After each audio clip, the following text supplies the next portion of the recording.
Let's go take a look at the first-class cabin. It's really close. They turned around and took off down the hallway to their left. Outside of the first-class cabin, they found Clover. She was standing in front of the wall. She was staring at a meaningless point on the wall, her eyes blank. Are you alright?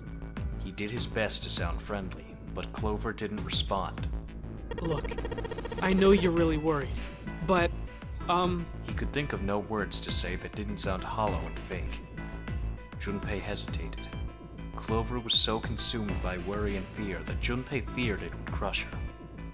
Her actions didn't surprise him. She had suddenly lost her brother, who she seemed to have been very close to. Her voice was thin and barely audible. Home. Home. Huh? I said leave me alone! Suddenly she was screaming.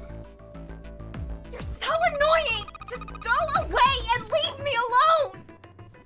Just looking at you guys is pissing me off! Go away, okay? Just go somewhere else! Stop bothering me! Junpei was taken aback.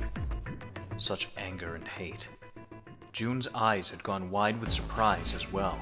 Why are you still here? Didn't you hear me? Fine. Forget it. If you aren't gonna leave, then I'll just... alright. Let's go, June. Yeah. They turned and left Clover. As they did, Junpei glanced back over his shoulder to see Clover wiping tears from her face. Clover had driven home the misery of their situation, but Junpei told himself that getting depressed would get him nowhere but depressed. For Clover's sake, they had to find Snake, and fast. He did his best to push away the misery and depression and forced a smile. So, where do you think we should go next? How about the casino? Let's go take a look. They turned and headed off down the hallway to their right at a jog. There was no one there. They had no choice.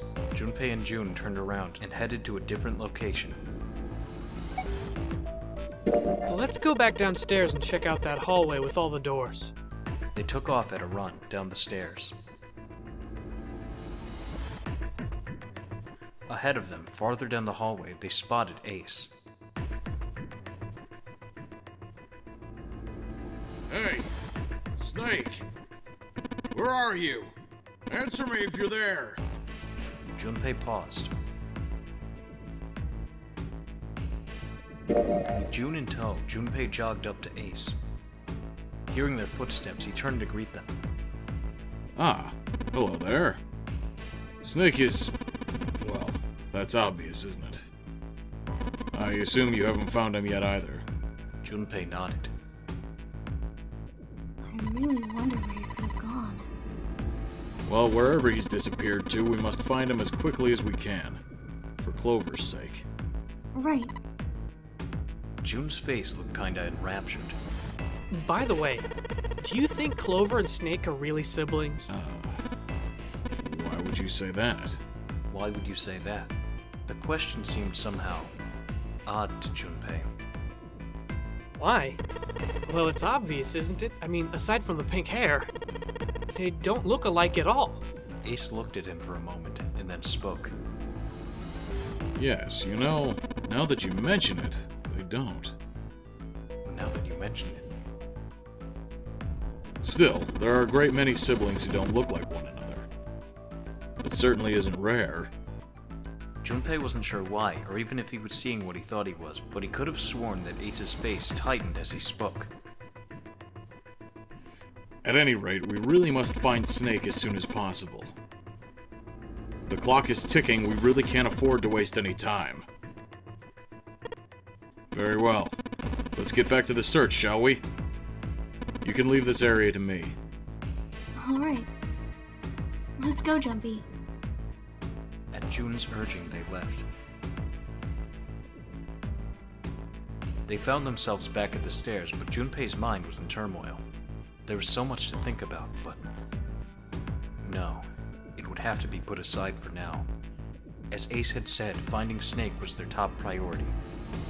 Junpei did his best to clear his mind. Alright, where should we go next? Why don't we go back to the big hospital room? Okay, let's go then. They turned and headed back toward the large hospital room. On their way to the large hospital room, Junpei and June noticed Santa standing next to the number 3 door. Junpei paused. Junpei and June walked up to Santa. What are you doing? What? You can't tell? I'm checking out the red. Why? Is there something bothering you? What? It's not bothering you? Huh? This! The guts of the red. Why wouldn't you wonder who the hell put it back in here? Yeah, that's true. Well, I'm curious too, but... Who do you think did it? Santa's eyes narrowed as he looked at June. She shook her head. I don't know. Well, what about you, Junpei? Who do you think fixed this thing for us?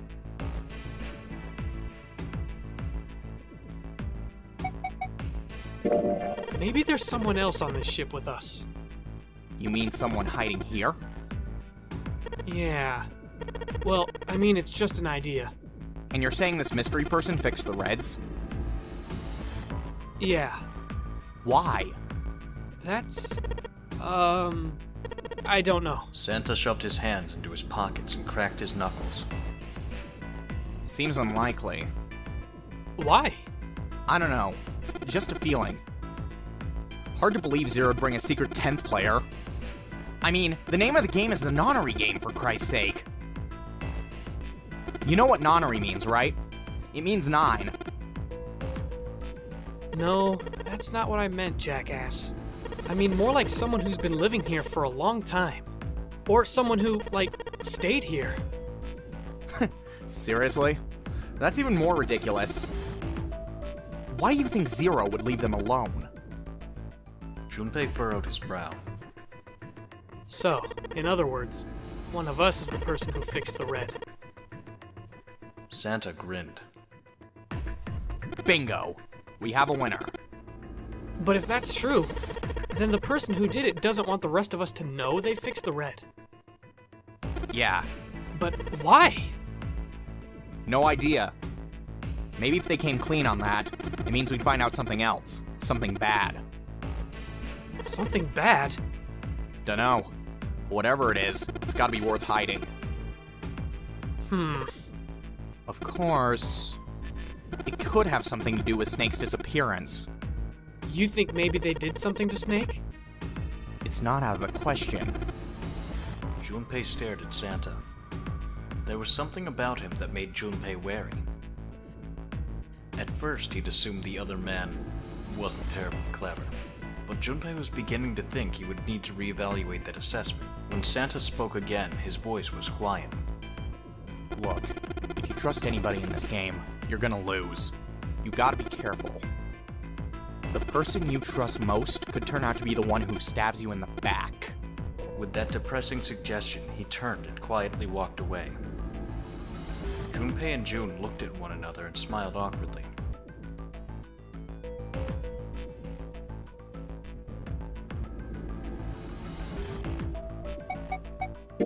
They looked everywhere they could think of, but Snake was nowhere to be found.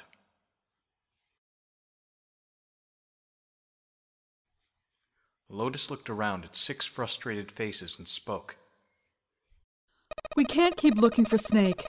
Wherever he is, it's not here. We need to get moving. Junpei couldn't disagree with what she was saying. Snake seemed to have completely disappeared. There was no point in wasting any more time. The others seemed to be having similar thoughts, but they stayed silent. Finally, 7 spoke. We don't got a choice. Lotus is right. We're not gonna find Snake. There's a problem, though. We gotta figure out who's gonna go through which door. Yes. I have a proposal. She walked back and forth across the floor, her heels clicking against the wood. Finally, she stopped. Why don't we decide on one person to sacrifice? Sacrifice? Well, perhaps that's a bit of a harsh word, but yes. You've all figured it out by now, haven't you? We can't all make it through those doors. If we split into 2 teams of 4 and 3 people respectively, then 3 people will be left behind. If we split into 2 teams of 5 and 2 people respectively, then 2 people will be left behind. But if we split into 2 groups of 3 and leave 1 person out, then only 1 person will be left behind. Leaving 3 people behind with 2 teams of 4 and 3. You know what? She's right. It wasn't pleasant, but she was right. There wasn't any way that the numbers worked out. If one group was 4, the other group would always have a digital route that didn't match a door. When Seven spoke, his voice was strained.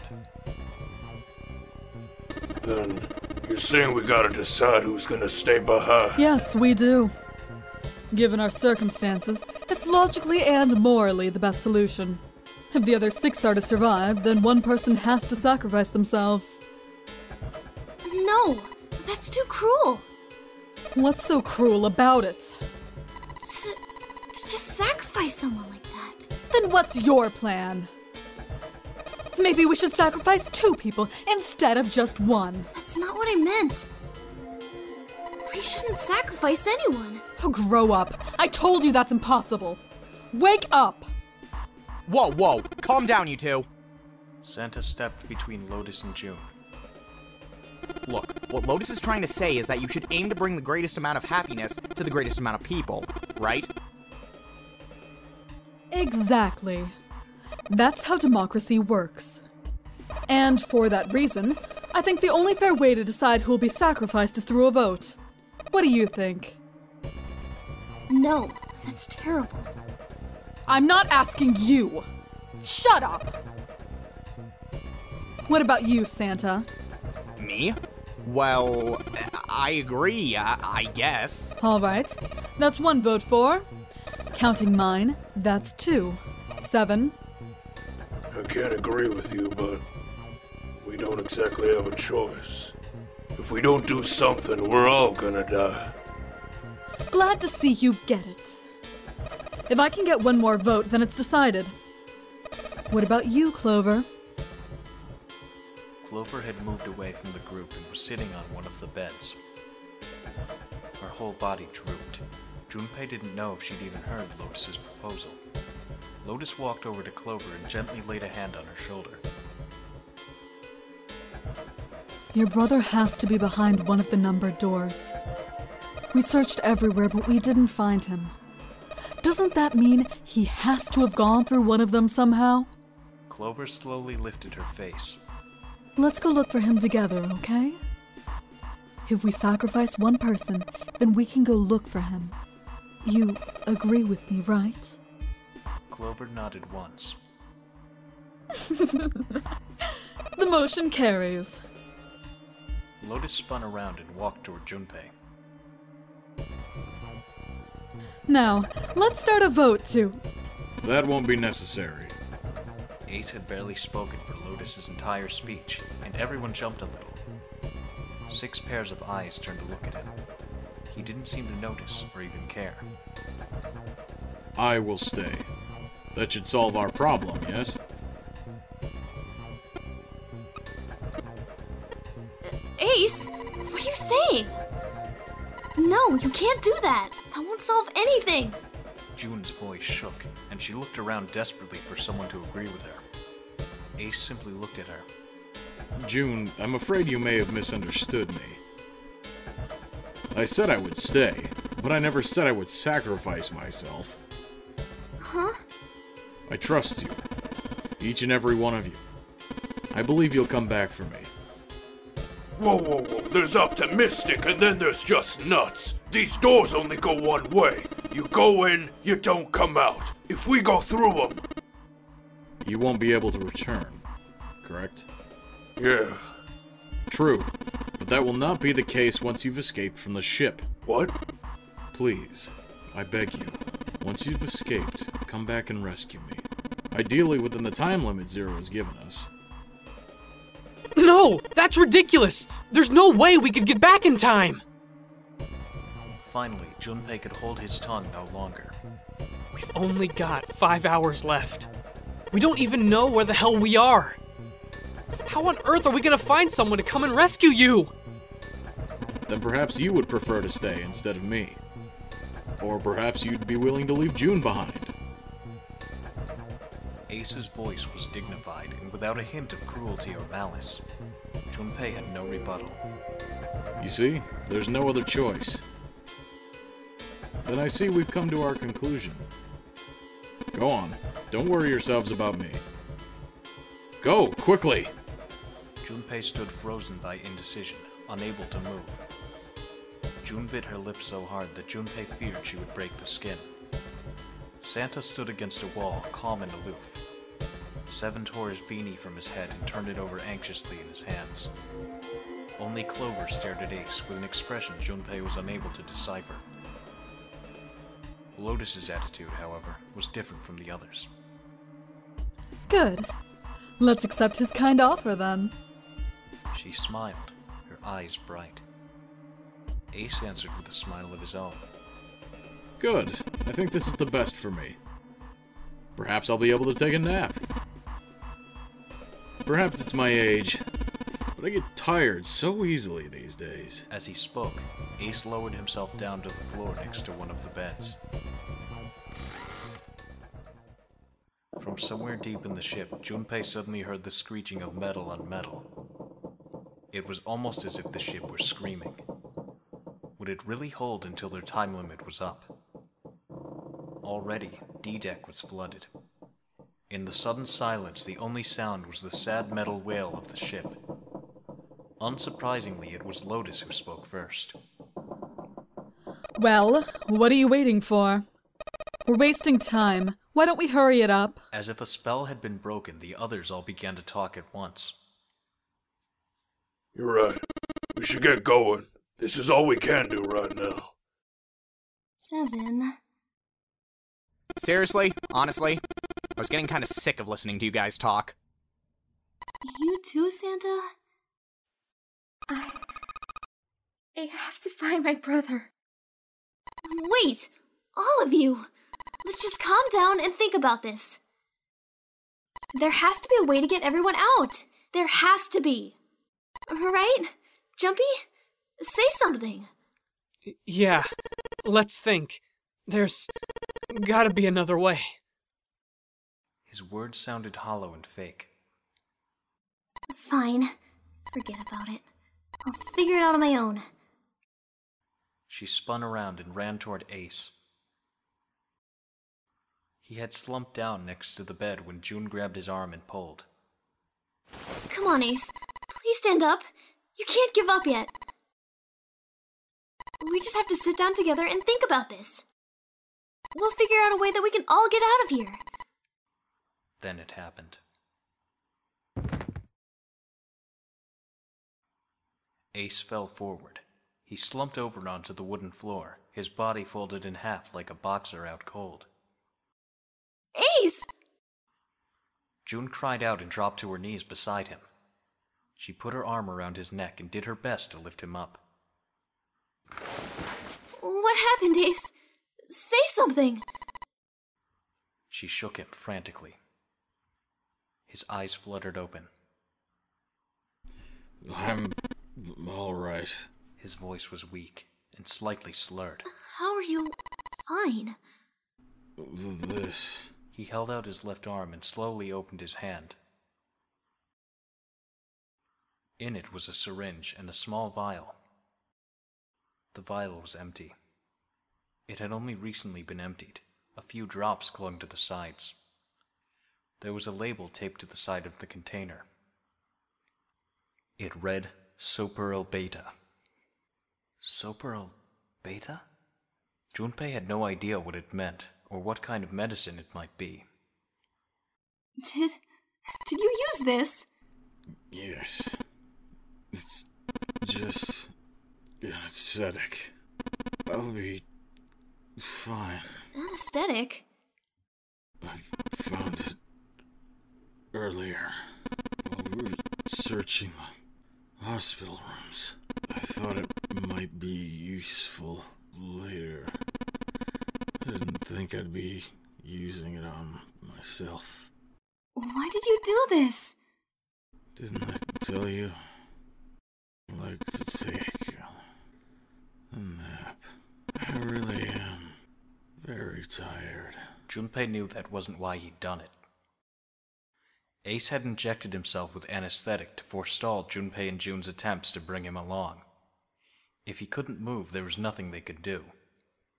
He'd injected himself so that they would be forced to leave him behind. Ace. Something you wanna say? I'd just like to sleep. A little. Could you keep it down? No, don't, Ace. Don't fall asleep. You feel warm. So comfortable. I think I'll have a nice dream. Ace's eyelids dropped further and further, almost as though he were dying. Ace? Ace! She shook his shoulder again and again, but this time he didn't respond. Only the gentle rising and falling of his chest told them he was alive. Junpei was relieved to see that he was in fact still breathing. He lifted Ace up off the floor and laid him on the bed he'd been leaning against. When Junpei turned around, Lotus gave him a look of pity. Well, we really don't have a choice now. We can't let a sacrifice go to waste. Right? She wasn't feeling any remorse. Junpei was sure of that. Still, he held no grounds upon which to oppose her. It felt wrong, but he had to agree. Then suddenly, Santa spoke. Yeah, but we're not done choosing yet, are we? Huh? What do you mean? Well, we haven't decided who's going in what door. Ah, yes. Yes, that's true. Well, enough of this screwing around. Let's decide. You first, Lotus. What door do you want? I want door number 8. It's the same number as my bracelet number. Got it. You're 8. You're next, 7. Which one do you want? I'll take 7. I can't get along with that old lady. What? What did you just say? Her face distorted by rage, Lotus took a step toward 7. He threw up his hands and made a face like a child caught with his hand in the cookie jar. Ugh! You're going to get it next time. She shot him a glare that would have melted steel, then turned and stalked off. Alright, who's next? Santa's gaze moved across the 3 people left. Finally, they stopped on Junpei. Junpei, which door do you want? At last. Junpei's mind was already made up. I think I'm gonna go with door 8. Okay, 8 it is. Yeah. Alright then. That means June's gotta go through 7. What? Why? What? Santa grimaced and muttered angrily to himself, but finally began to explain. If the 6 of us are gonna keep going without leaving anyone behind, there are only 3 ways we can do it. Plan A. Go through 7 with 358, and go through 8 with 467. Plan B. Go through 7 with 457, and go through 8 with 368. Plan C. Go through 7 with 367, and go through 8 with 458. And that's it. Those are our only options. In other words, 3 and 4 and 7 and 8 can never go through the same doors. You get it now? As Santa finished, June looked over at Junpei, tears welling up at the corners of her eyes. Oh no. You're saying we aren't going to see each other again for a long time. Junpei felt just as June did. He wanted to be at her side through whatever trials they were preparing to face. But he knew if they were to survive, he had to swallow his feelings. In order for the 6 of them to move forward, he and June had to be separated. He looked at June. He was scared to lose her, but he swallowed, steeled his resolve, and did his best to smile. Hey, come on. You're making it sound like we're never gonna see each other again. We gotta split up, but only for a while. This is just like when we went into the 4 and 5 doors, remember? We got split up then too, but we all met back up. I'll bet 7 or 8 are just like that. You mean they're connected somewhere? Yeah, probably. Probably. She didn't sound very hopeful. It was 7 that interjected. I'm sure they're gonna reconnect somewhere. Why? What makes you think so? If they don't connect, neither team can get through door 9. In other words, the game would end right here. Zero's been on top of his shit so far. I don't think he'd blow it now. I'm damn sure that son of a bitch wants to have his fun as long as possible. He's not gonna end this game until we get through the 9 door. June said nothing. The tears were gone, but her eyes were still sad as they looked at Junpei. He met them, and with what reassurance he could manage, laid his hand gently on her shoulder. Everything's gonna be fine. We're gonna see each other again. I promise. June bit her lip and gave him an almost imperceptible nod. Yes. Promise? Her voice was barely above a whisper. Santa's voice shattered the moment. You guys are done, right? He stretched and continued. Anyway, that's pretty much it. Clover and I will both go into separate groups. I figure I'll take 7 and Clover can take 8. Any problems with that, Clover? Clover looked away and was silent for a moment. Whatever. It was more of a dismissal than an agreement, but Santa didn't seem to care. Alright, we're ready to go then. Let's move! At Santa's command, the group split and headed for their respective doors. Santa, 7, and June walked toward door 7, while Clover, Lotus, and Junpei headed for door 8. For a long moment, they stood in front of the door. Then, Lotus laid her hand against her chest and turned to Junpei and Clover. Are you ready? Yeah. Yes. Then shall we go?